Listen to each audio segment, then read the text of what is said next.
Hello everyone and welcome back to another video from Crazy Gamer. In this video, I'm going to show you how to change the password on your Metaquest Oculus account. So let's get started right away. First of all, open up the Metaquest Oculus application on your device.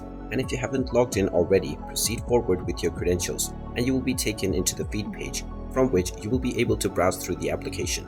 Now, if you wish to change the password for your account, just tap on the menu button at the bottom right corner and then tap on Settings. From the settings page, tap on Password and Security, and now you will be taken into your account center page from which you can change your password and also set up two-factor authentication. Tap on the Change Password button and then choose your account, and now you will be asked to enter your current password first.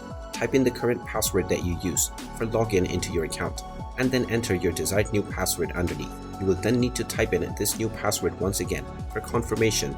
And now, finally, you can tap on the Change Password button. Make sure to also check on the Logout of Other Devices box before you tap on Change Password. And now, your password will successfully be changed on your Metaquest Oculus account. And there you have it. That is how easy it is to change your password on your Metaquest Oculus account. If you find this video helpful, make sure you hit that like button and subscribe to our channel if you haven't done so already. Also ring that notification bell to never miss another update from us. Thank you for watching and I will see you again in the next video.